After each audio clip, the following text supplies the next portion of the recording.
আসসালামু আলাইকুম ভিউয়ার্স, কেমন আছেন সবাই? তো বাংলাদেশ বনাম আফগানিস্তানের মধ্যকার দ্বিতীয় টি-20 ম্যাচটা দেখতেছিলাম। বাংলাদেশ আফগানিস্তানকে 2 উইকেটে পরাজিত করে এই ম্যাচটা জিতে নিয়েছে। তো এক ম্যাচ বাকি থাকতেই তারা 2-0 তে অলরেডি সিরিজটা জিতে নিয়েছে। তো কংগ্রাচুলেশনস টু বাংলাদেশ টিম।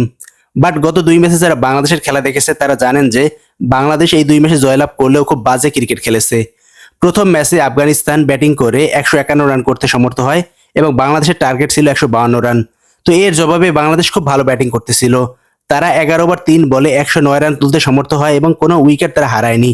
তো এরকম ভালো শুরু বাংলাদেশ কবে করেছে আমার সঠিক মনে নেই। তো এইরকম একটা শুরুর পরে বাংলাদেশ কয় উইকেটে ম্যাচ জয়লাভ করছে আপনারা জানেন? মাত্র 4 উইকেটে, এবং মনে হচ্ছিল একসময় বাংলাদেশ ম্যাচটা হেরে যাবে। তো চিন্তা করেন, 109 রানে আপনার কোনো উইকেট যায়নি, সেখান থেকে আপনি ম্যাচটা জিততেছেন কয় উইকেটে? মাত্র 4 উইকেটে। তো আফগানিস্তান যতই লাফালাফি করুক, আফগানিস্তান তো এখন মতো ওইরকম বড় টিম হয়ে ওঠেনি। তো তাদের এগেনস্টে যদি বাংলাদেশের 9 রানে 6 উইকেট পড়ে যায়, তাহলে বাংলাদেশ ক্রিকেটের ব্যাটিং এর কি ভগ্নদশা আপনারা সহজেই বুঝতে পারতেছেন। কিছুদিন আগে এশিয়া কাপ শেষ হলো, যেখানে পাকিস্তানের বিপক্ষে বাংলাদেশকে করতে হতো 136 রান। সেই 136 রান বাংলাদেশের ব্যাটাররা চেস করতে পারেনি। তো বুঝেন কি বাজে ব্যাটিং এই দলের। তো বাংলাদেশ যদি এই ব্যাটিং ভালো না করতে পারে, তাহলে কখনোই তারা বড় দল হয়ে উঠতে পারবে না। বাংলাদেশের বিপক্ষে কোনো বড় দল দ্বিপাক্ষিক সিরিজ খেলতে চায় না। এর কারণ কি জানেন? কারণ বাংলাদেশ এখন পর্যন্ত কোনো বৈশ্বিক টুর্নামেন্ট জিতেনি, ওয়ার্ল্ড কাপ জিততে পারেনি। তো এই কারণে বড় দলগুলো বাংলাদেশের সাথে দ্বিপাক্ষিক সিরিজ খেলতে চায় না, কারণ তারা জানে বাংলাদেশের সাথে খেলে তাদের কোনো লাভ নেই, বাংলাদেশের কাছ থেকে তাদের শেখার কিছুই নেই। তো যদিও বাংলাদেশ আফগানিস্তানকে পরাজিত করেছে, বাট তাদের ব্যাটিং দেখে আমি খুবই মর্মাহত হয়েছি। বাংলাদেশের বর্তমান যে বোলাররা আছে এরা খুব ভালো বোলিং করতেছে।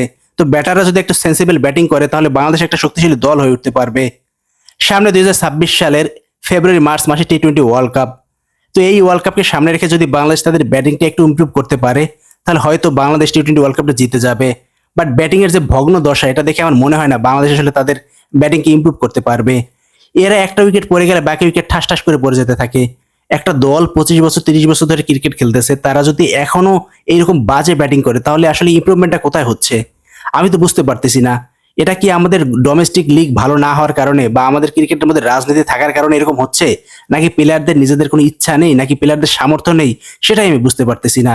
বাংলাদেশের ক্রিকেট প্লেয়ারদের তো যথেষ্ট পরিমাণ সুযোগ সুবিধা দেওয়া হচ্ছে। তারা হ্যান্ডসাম স্যালারি পাচ্ছে, তারা ম্যাচ ফি পাচ্ছে, ভালো ম্যাচ ফি পাচ্ছে, বেতন বোনাস ভালো পাচ্ছে, তারা বিভিন্ন টিভিসি করতেছে। তো তারপরও কেন তাদের পারফরমেন্সের ভগ্ন দশা, সেটা আমার বুঝে আসতেছে না।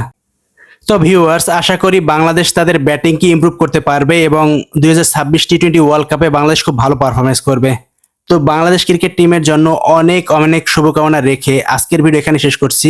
সবাই ভালো থাকবেন। আল্লাহ হাফেজ।